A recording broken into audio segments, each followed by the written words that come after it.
The date is October 28th. The channel is Tears of a Bookie, and the mission is clear. We're here to exploit every weakness, expose every flaw, and dismantle the bookies one pick at a time. We will not stop until the scales are tipped in our favor and the bookies are left counting their losses. Welcome back. My name is Mo. Tears of a Bookie. Let's get right into it and make the bookies cry. Now, I took a few days off, just really busy with things. The goal still is to try to upload as much as possible, even though it might not be every day, but I will try to upload as much as I can and as often as possible. But let's just get right into it with the recap of the last betting day, which was on Friday. It was a while back, so I'll just quickly go over it. 1 in 1 day. Um, the parlay, same game parlay, we cashed in the player parlay. Jalen Johnson 1+3s. He went 1 of 4, and I said if any NBA player I know beforehand is going to shoot 4 threes or more, I'm going with them to make 1+3 every single time because they're in the NBA. Like, what else can I say? And Miles Bridges 15 plus points. I think he went for 27, easy, easy.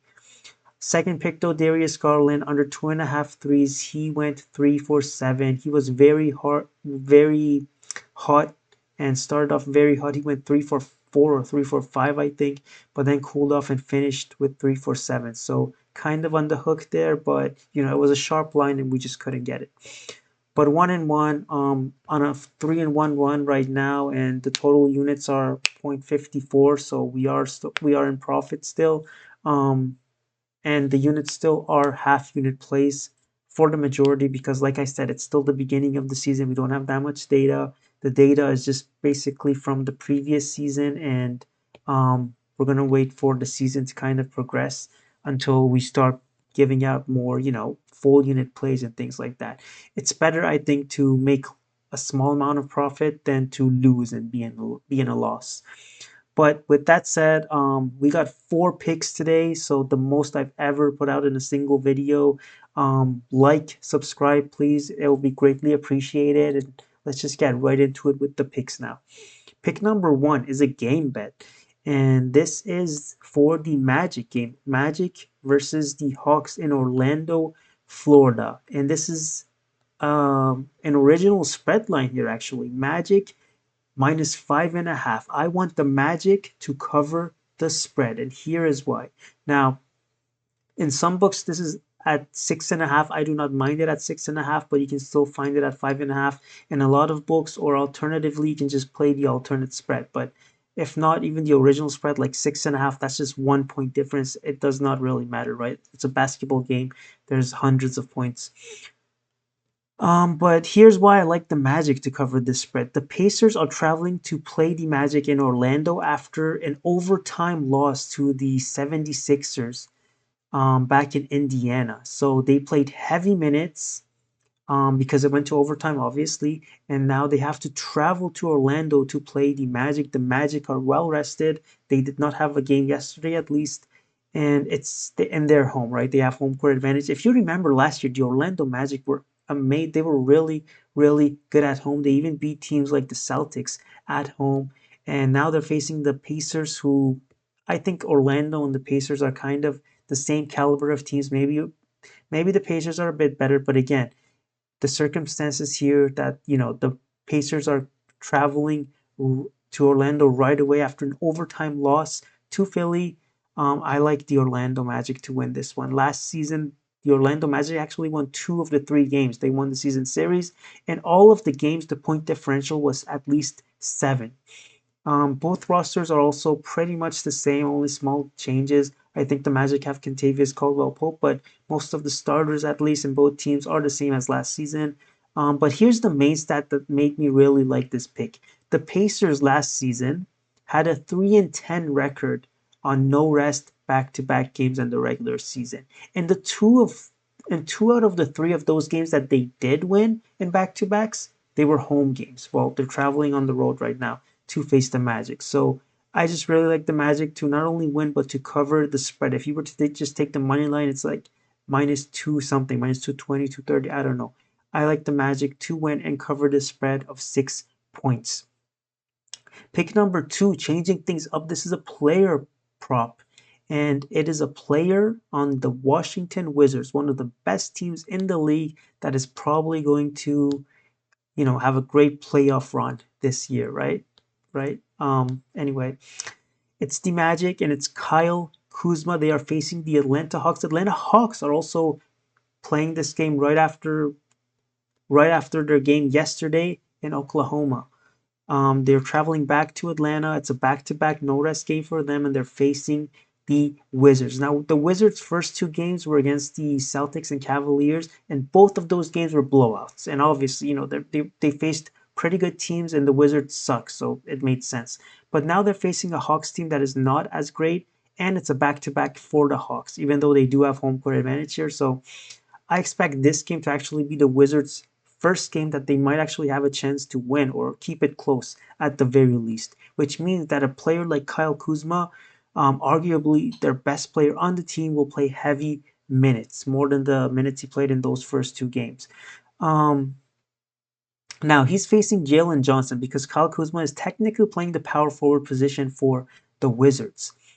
And I mentioned in the last video, you can see the details there. I talked in depth sort of about power forwards facing Jalen Johnson, and it helped with the Miles Bridges pick. Miles Bridges absolutely destroyed Jalen Johnson, and he scored 27 points. So Kyle Kuzma, who's also playing in that position, and like I said, I expect him to be playing more minutes here. I like him to score at least 22 points here.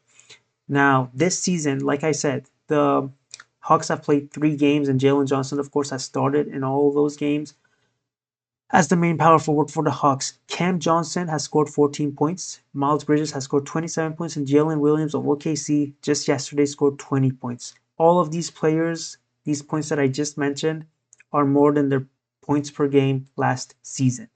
So Kyle Kuzma's points per game last season was 22, and this is pretty much where this line is. So I expect him to at least score 22. You can also play 20 plus if you like, but that was at minus 170, minus 180. For just one extra bucket for the odds to change to minus 115, like I'll go for the extra bucket every day, right? That's too big of an odds change. Now, what about Kyle Kuzma this season? Like I said, against the Cleveland Cavaliers and Boston Celtics, where the Wizards got destroyed, he scored 12 points and 14 points, but he was terrible in terms of field goal percentage. Against the Celtics, he went 37.5%, 6 for 16, not that bad. But against the Cavs, he went 3 for 60. And against the Celtics, he went 0 for 5 in threes. Against the Cavs, he went 0 for 4. So if he just gets a few threes here against the Hawks, which is definitely something that he can do, and again, the minutes, if he plays more and the Wizards keep it close, I expect him to go over this line. They need him to go over this line for the Wizards to really even have a chance of keeping this game close or potentially beating the Hawks. Now, the final thing that I want to mention, though, is Kuzma's stats against Jalen Johnson. Last season, actually, they played against each other for every single game. And Kyle Kuzma, in those 4 games in the regular season, of course, against Jalen Johnson and the Hawks, he scored 25, 12, 38, and 29. So 3 of those 4 games, he went 25 plus. And if we were to look at all of the games he's played in his career against Jalen Johnson, there were 6 games. He's gone 25 plus in one, two, three, four, in four of the 6 times he's faced Jalen Johnson, he scored at least 25 points. In fact, his career average against Jalen Johnson is 24.3 points. So it's a good matchup for him too. Again, like I said, Kyle Kuzma, maybe you might be thinking, okay, he's not really a power forward though. He's probably small forward. In this lineup, in the starting lineup here, he kind of plays the power forward position because Alex Sarr, I think, starts. Valanciunas comes off the bench, and the second biggest player in that lineup is Kyle Kuzma. So he's kind of playing the power forward position here. So I really like this point line here for Kyle Kuzma. It's an original point line, finally, not an alternative one. Over 21.5, minus 115 on Bet365. And the third pick, again, is another game pick. It's another spread pick. Really liking these spreads, and it is for the Bucks, the Milwaukee Bucks. Now, The spread is at 10.5 or 10 here, which to me is really crazy. I get why it's this high. It's because for one, the Celtics have been really good so far this season. They've won all three of their games and they destroyed the Knicks in home in Boston, and they're in home again. And the Bucks, on the other hand, have been very bad. They've recently just lost to the Nets, and now this is a back-to-back for the Bucks. But here's the thing. The Bucks have all of their main players. They have Giannis, they have Damian Lillard. They don't have Middleton, but they have Gary Trent Jr., I think. So new player this year. And other than Middleton, I think they're pretty healthy. And unlike the Pacers, which I talked about a while back in this video, the Bucks actually last season they were pretty good in back-to-back games. In back games with no rest, last season they went 10-4. And what about against the Celtics last season? So, for the most part, the roster of these two teams also hasn't really changed that much. Well, they split the season series last year 2-2, and both teams won their home games. But, the games that the Boston won and home in Boston, both of those games were within 3 points. So I really like this. It's kind of an alternative spread line, I think, because the original spread line might be at 10 or 9.5, but I just like the 10.5. So even if they lose by 10, we still get it. It's not a push, and it's minus 120 on Bet MGM. Um, yeah, I expect the Bucks to play well against the Celtics and keep it within 10 at the very least. And the final pick is another player prop, and it's Phoenix versus the Lakers in this one. And it is the big guy, Yusuf Nurkic, over 2.5 assists, minus 155 is a bit juiced, or decimal odds of 1.65 on Bet365. And I'm playing this one at 3/4 of a unit instead of the half unit plays that the previous picks were. And the reason for that is this one just looks very good. First of all, the Lakers were the number one team out of 30 teams in the NBA, number one last season in giving assists to the big man, the center position, opposing centers. And Yusuf Nurkic is not an anomaly. He also played very good against them in terms of just giving out a lot of assists when he faced the Lakers last season. And what about this season? Well, this season in the 3 games that the Lakers have played, I'll talk about the game they played against Phoenix after because they actually played Phoenix already one time. But the other 2 games, Rudy Gobert had 2 assists and Domantas Sabonis of the Kings had 10 assists versus Anthony Davis and the Los Angeles Lakers. Now you might be thinking 2 assists is nothing, right, for Rudy Gobert. Well, actually, if you were to look at his stats, he barely gets any assists at all. So I think he was averaging less. He was averaging, I think, 1.3 something like that in terms of the assists last season. So 2 assists is already more than his average. Now, like I said, the Phoenix Suns have already faced the Lakers once this season, and in that one game that they played each other, Nurkic had 4 assists. But get this, he had those 4 assists in just 18 minutes. There is highly like the odds that he's going to play more than that. Obviously, I think he got into foul trouble. He's most likely going to play more than that in this game, particularly because the games between these two teams last 2 years, particularly most of the games have been pretty close games, as we saw in the previous one too. So he's probably going to play more than 18 minutes. And like I said, in just 18 minutes, he already had 4 assists against the Lakers in that first game. Now here's the cherry on top, the stat that really made me like this, and I'll just finish it with this. Last 10 games of the regular season last year, Yusuf Nurkic had 3+ assists in every single one of them.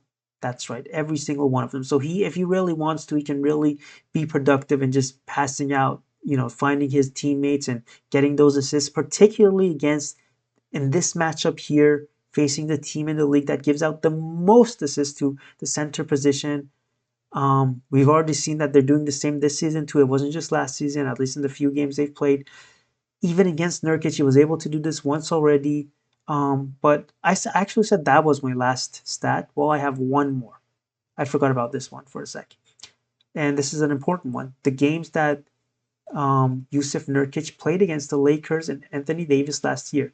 They actually played 5 times last season, I think because the play-in tournament, or sorry, the in-season tournament, whatever that tournament is called, the semifinals or the quarterfinals, the Suns played against the Lakers, so that sort of meant that they faced the Suns and the Lakers 5 times in the regular season instead of just four. And those 5 games, here are the number of assists Yusuf Nurkic had. He played in all of them. He had 3, 7, 4, 2, and 7. So he had 3 plus and 4 of the 5 games last season. And again, he played 1 game already this season against the Lakers and he had 4. This line, based on these stats, I think it should be at minus 200, minus 250, even, I don't know, minus 155 is generous. And this channel is Tears of a Bookie. We're trying to make the bookies cry. We're trying to make them pay for some of these lines. And this is one that I really like. I don't like it as much as the De'Aaron Fox one, where I played that one at a full unit and it was it was a pretty easy W. But this one I still like, but not as much. So I'm kind of like gonna play it at 3/4 of a unit, 0.75, instead of a full unit. But I just told you all of the stats, and I think, you should like it too, based on what I've just told you against his past performance against the Lakers, and just the fact that the Lakers, they give a lot of assists to the big guys. And with that said, that's the end of the picks. Hopefully, for the next video, hopefully tomorrow, we go 4-0. Like, subscribe, and I'll see you then. Take care, everybody.